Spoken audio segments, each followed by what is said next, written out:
You're listening to a CNA podcast. Now, a letter to myself with Joel Chua. Thanks so much for your company. She was diagnosed with glaucoma at the age of 9. Well, he was diagnosed with retinitis pigmentosa at the age of 10.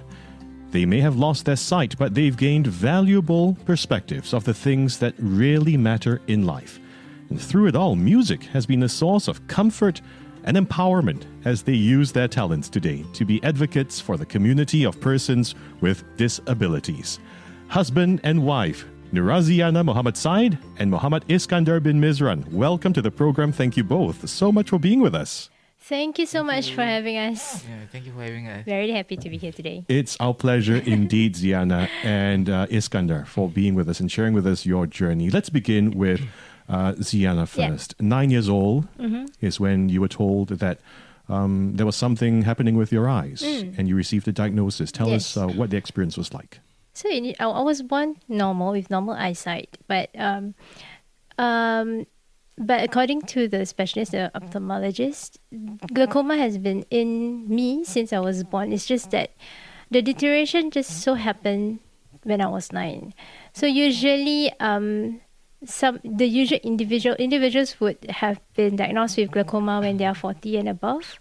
That's the normal, usual cases that they always receive. But for me, it was quite a rare case at that time. I was only 9.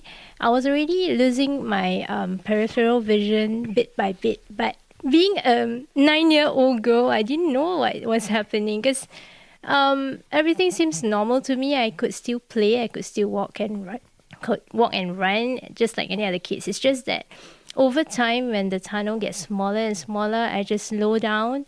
I thought that it was just part of growing up. I was 9 years old and looking at the other kids in the school, 10, 11 years old, they were more well-behaved. So I thought it was like growing up.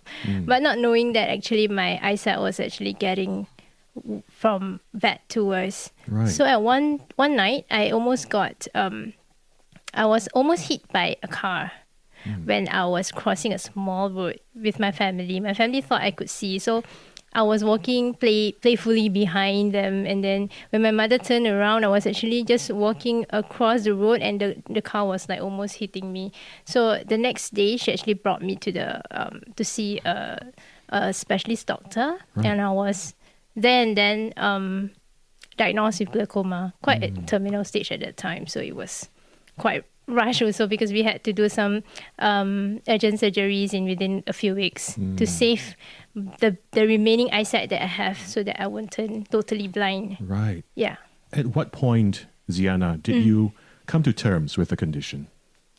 I think as a kid that time, I did not really feel so badly affected.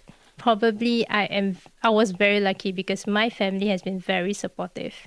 My parents, I was sad when I saw my parents, and my brothers were also sad. So, but it just got over me that I have to make them happy. So I must not make them sad, Right. So I just feel just like any other kids. Okay, it's okay if I can't see. I still can be a happy kid. So, and my mother saw me through, and she also gave me this very precious advice that I hold on until now. She told me that no matter what your situation is, never let it stop you from achieving what you want to achieve in life. So that got me going from then on until now. Very powerful. And thank you so much for sharing that story. Let's hear from Iskandar, your husband of how many years? We have been married for 12 and a half years. 12 and a half years. Almost 13 years, yeah. Iskandar, you were diagnosed with a condition called retinitis pigmentosa when you were 10 years old. Tell us about what happened. Okay, for me, quite similar to Ziana. According to the doctor, I have the problem since birth, but it started to deteriorate when I was 10. So the trigger part when I was cycling, then I knocked on something and I fell down. And during recess time, I began not to mix around with my friends. So I slowly cannot read the text, and I cannot see the board in class. And when I was 10, I was transferred to the Singapore School for the Visually Handicapped, now known as the Lighthouse School. Yeah. And that is where something happened. Yeah, that's where I met Ziana. That's where life changed in a very important way for the both of yourselves. That's where, but it didn't start off as, it didn't start off with what some people might call on a promising note. Started off, we were rivalry in class. Yeah. Both of you were classmates. Yeah, we were How old were you? classmates. How old were you when you were classmates? I was 10 because I was after the diagnosis and I had my surgery. The condition stabilized. The social worker also recommended me to be enrolled in the Singapore School for the Visually Handicapped, and there I continued my primary school education. So I was in P4 then, 1994. That was when I met Iskandar as a classmate. He was already enrolled in like 2 years before. Yeah. And I didn't know that we were rivalry, but we were just like competing with with our points and marks and all that. So who was better at what subject at that point in time? Girl power. Girl power? So which subject does girl power lend itself to? All the subjects. Wow. So when I came in, I was like, because he had another best friend, so they were like competing with each other. Yeah. And when I came in, I suddenly like broke the record. They don't like me. So instead of having two rivalries, so we have 3 already, including her. Yeah. So how did romance spark off? I think that was way after, many years after that. But before that, the year after, I think throughout that 1 year in primary 4, we weren't talking to each other because of the rivalry. Probably. Yeah. Then I was also quite. It was mystifying because like towards in 1995, like the next year, my birthday is in January, so I suddenly received like so many birthday presents from all these guys. Okay. Including one of my best friends. Iskandar had other rivals as well. The rivalry. Yeah. So then we started talking, and then we started chatting about anything under the sun, about music, about what we like to do every day. We play games in class and all that. So that was when we get closer to each other. How old were you when you guys got closer to each other? I was only 11. Yeah, I was 15, I think, right? Yeah, 15, yeah. Okay.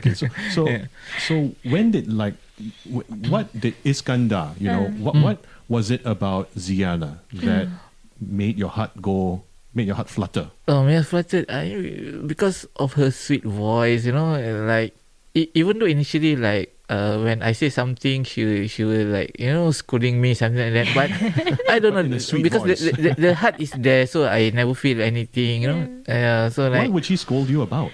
I'm always scolding everybody. Even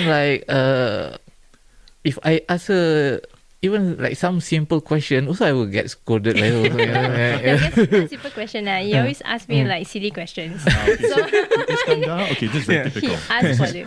Very typical among husbands and wives. It's a simple question, but to the wife, it's a silly question. Like for me, it's just a simple question. Then I get scolded. This phrase he always tell me. I ask also, you want to scold? Yeah. Even until now also, when I say something like that, I will talk nonsense.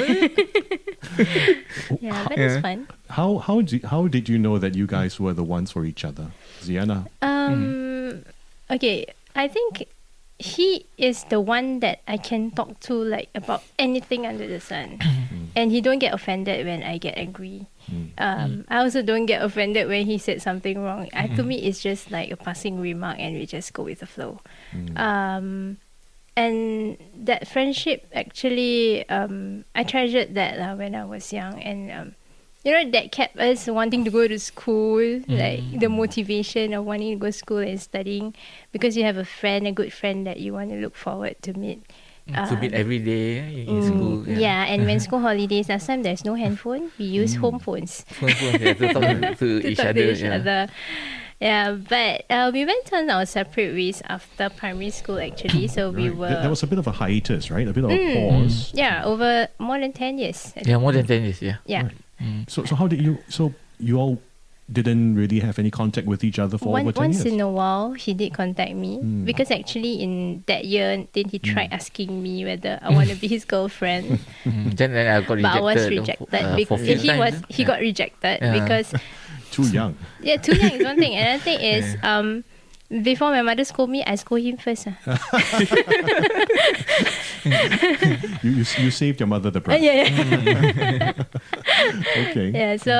So 10 years. Yeah, about 10 years 10 passed years. and passed. Yeah. And how did the both of you reconnect? Until like one of our mutual friend, she did a gathering for us, like a reunion. So from there we met contacted. each other. Yeah. Yeah, we contact each We other. contact each other. Yeah. Okay. By then you guys were in your 20s. Yeah, 20s. 20s, yeah. Yeah. So we were like finding what we want to do in life on our own path. Like I was studying and he also find a career, a job that he want to fall into after school. And finally when we met, it just so happened that it was fated that we only Date for 3 months. dated for 3 dated months, for 3 months, yeah. and we got engaged Wow. and we got married a year later. That's amazing. So the both of yourselves, you're currently working, both of yourselves have full-time occupations. Yes. Yeah. Ziana, give us Yeah. a broad sense of what you do. I'm a management executive in the public sector. I basically do a lot of administrative work. Okay. Yeah. And Iskandar. I'm a massage therapist. Mm-hmm. So I'm doing mobile massage to officers and to event. Yeah, I'm doing massage for almost 20 years already. Right. Yeah. Right. And the both of yourselves also have a shared passion, which I mentioned earlier, which is music. And the both of yourselves, well, you alluded to this earlier as well about how music, in a sense, was one of something that brought the both of yourselves closer together as well in the early years, right? We'll talk a little bit about that and how you're using your music to be advocates for the community of persons with disabilities in just a little while. But the both of yourselves, do you all live together alone at this point in time? Is it just Yes, both of yourselves? only Yeah, just both both of of us, us. yeah. Okay, so because the both of yourselves are visually impaired, how do you support each other in the living environment? Okay. So we just happen. For me, I am a very homely person, and my mother, regardless, despite that I have limitations in my vision, she don't give me any discounts when it comes to doing housework. So I'm quite trained in doing housework. So most of the home chores, homework, it's on me. For Iskandar, he is a very mobile person. His mind mapping is very good, so he travels a lot. I depend on him a lot on traveling out of the house. So in a way, we support each other and we complement each other. And throughout our marriage, of course, we did learn from each other as well. He helped me with housework, and I also sometimes assisted him, like when we are navigating new places. We try and remember each other, remind each other where's this. So it's sort of like complementing each other every time. Yeah, It's because, usually really a teamwork. Right. Yeah. because our parents encourage us to be independent since young, so Yes. we used to the situation. Yes, I'm getting that sense also, right? Because Ziana, you shared about how despite the visual impairment, your mother, like you said, didn't give you any discounts. Yeah. How important was that for you, both Ziana and also for Iskandar, in shaping your characters? I think this is very important because being visually impaired doesn't mean we can't do anything. It's just that doing things differently. So it's always having the goal in mind. What is it that I want to do? So my mother did not really restrict, or my parents and my brothers did not really restrict me on how I want to do things, as long as I'm able to do it. So I can cook. That's my biggest achievement. Yeah. What's your favorite dish? My favorite dish is rendang. Rendang. Iskandar, is that your favorite dish of Ziana's as well? It better be. You better- Yeah, yeah. Yeah, so it is, we can't limit ourselves. Like, we need to know our strength. We need to know ourselves better. Yeah. Yeah, so doing things our own way, cooking, doing work, feeling our way around. Of course, I do take second opinions as well when I do something and I need a person with sight to just comment on whether it was okay and how to improve it, and that's how we learn. It's a lot about communication and accepting. Right. Yeah. Okay. Then for traveling, sometimes like we'll want to go the place that we're not familiar with. So I will study the bus route, MRT route, because I like to study all the bus routes during my free time, right? Yeah. Sometimes even my mom also, like the place that she not familiar with, then she would call me. Say, I check this. What number goes to this place? Go there, take what bus, like that. Right. Yeah, that's really remarkable. Iskandar, your upbringing, did your parents give you discount as well? Like what, or didn't give you discount? Like what Ziana said about how her mother, helped shape her character. Actually, my parents encouraged me to be independent, but in the same time, they are also protective. I mean, my dad, my mom, they were worried whether I can cope with my daily things. But day after day, I proved to them that I can make it. So by now, they confident with me already. Yeah. That's excellent. I think my parents are quite opposite because they are more protective when I'm outside the house. Yeah. Here's to the ones that we got. Cheers to the wish you were here, but you're not, 'cause the drinks bring back all the memories of everything we've been through. Toast to the ones here today. Toast to the ones who we lost on the way, 'cause the drinks bring back all the memories, and the memories bring back you. There you're hearing the beautiful voice of Nuraziana, Mohamed Said, that voice that Iskandar fell in love with. And he was sharing with us just now a voice that can even make scolding sound sweet. It's really music, right? One of the things that brought the both of yourselves together. And in fact, you are using your musical talents. We are hearing the voice of Nuraziana, but also in this band that you've put together called the Zelatones. Iskandar is a member of that band as well. Yeah. And you play a particular instrument, Iskandar? Yeah, I'm the drummer. The drummer. And a percussionist. Percussionist as well. Yeah. So this band that you've put together, obviously Nuraziana is on the vocals, as we've just heard. You use music to advocate for community with persons with disabilities. Tell us a little bit more about that. Zelatones is actually a differently abled band. We call ourselves differently abled because we are formed by differently abled individuals. All four of us have some way or another some form of impairment. 3 of us are visually impaired and our keyboardist, one is physically challenged. So we actually initially when we started playing, it was just for fun, just purely for fun.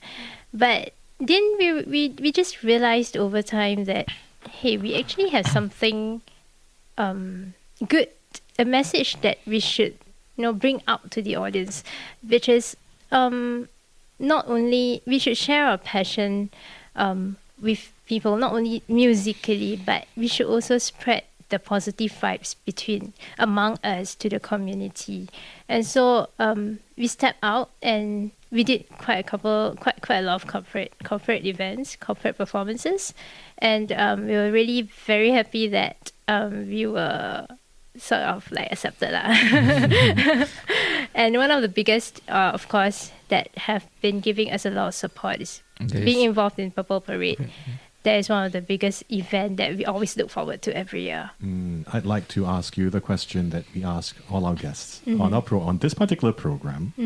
If thank you so much, Ziana and Iskandar, for sharing with us this journey that you've been on by yourselves as well as with each other over the past 12 years.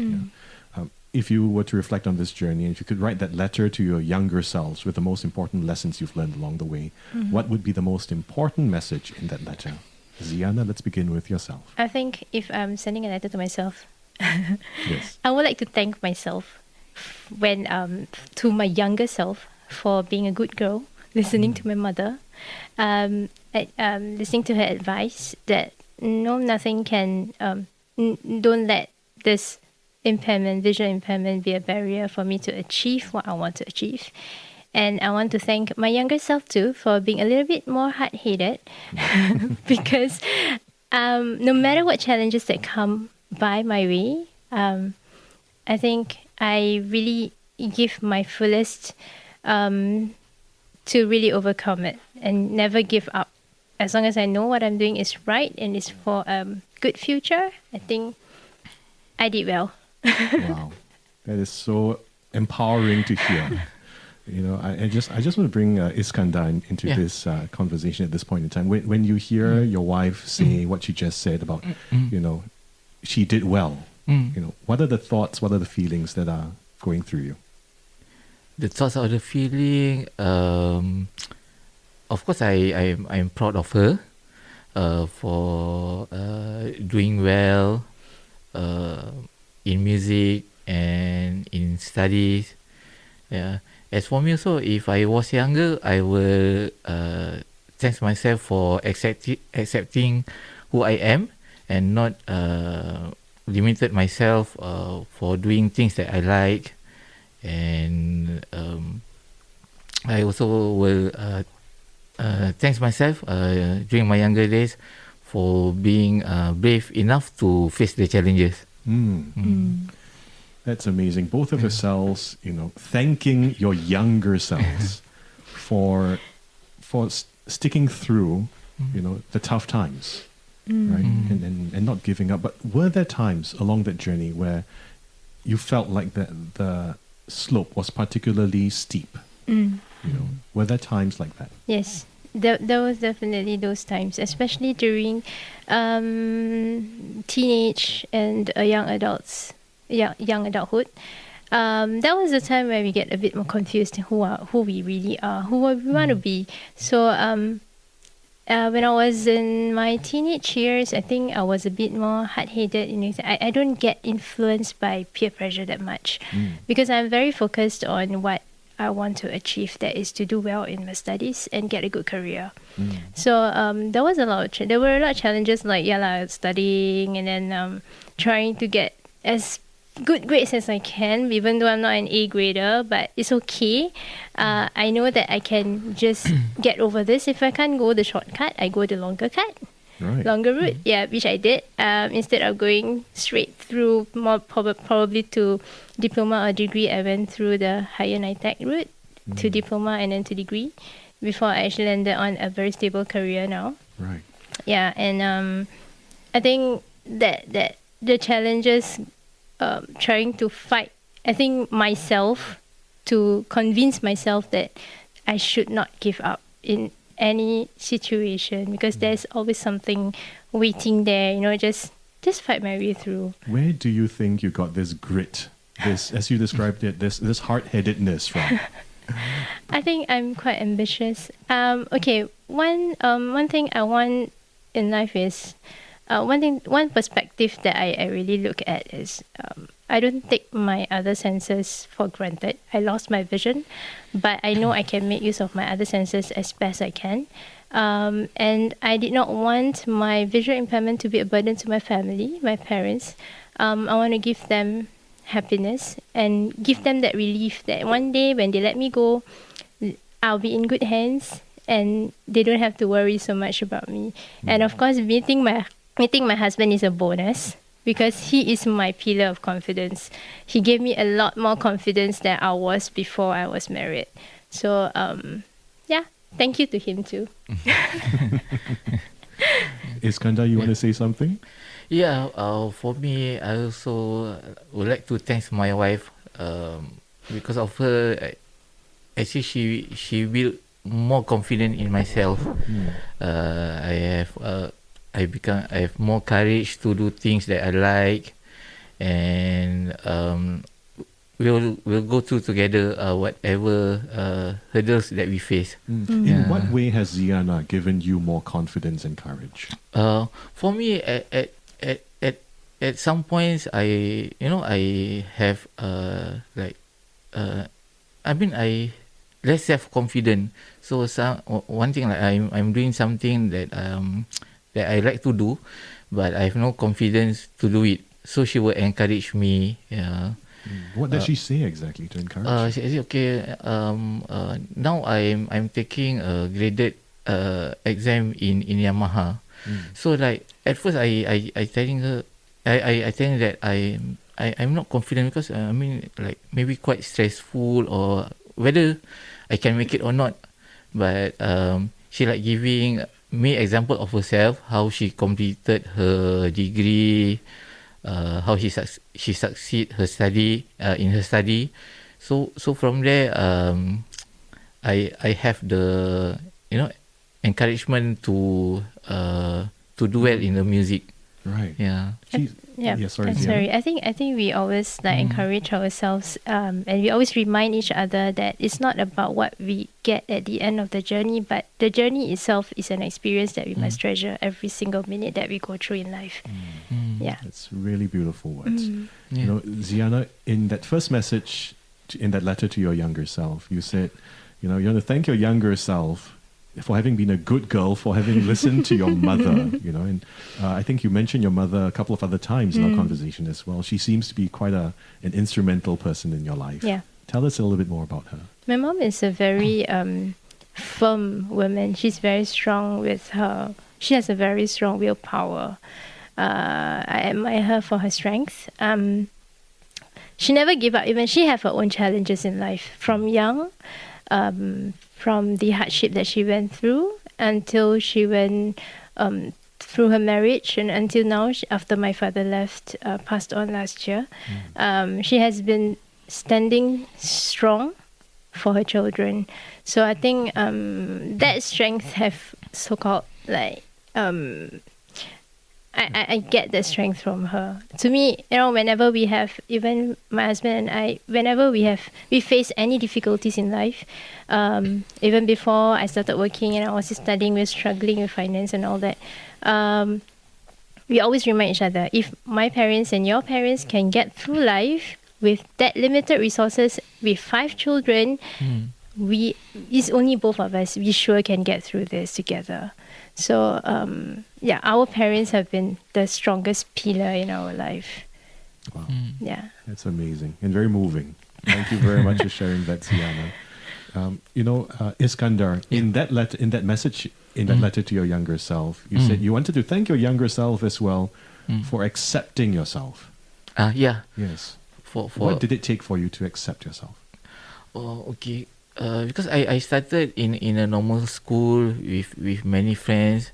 Then when my eyesight started to deteriorate, then I began to pull out from my friends during recess time. Like I will stay alone. So until I was transferred to Singapore School for the Visually Handicapped, then I will meet friends like have same condition with me. So from there I have the confidence to execute from there, to learn more things and to have a better future. Right. So it's really the community. Yes. Having an experience of community Yep. that gave you that ability to accept yourself, to not limit yourself, as you mentioned earlier, Iskandar, and to be brave. Tell us about the Zellatones, how the band came together. And wait, first of all, why is it called the Zellatones? Okay, Zellatones is actually a combination of 2 words that comes from zealous and tones. So we came up with this because zealous means something, it is to pass on a message of being ambitious, aspiring and inspiring. And tones reflects the colors of the music that we play.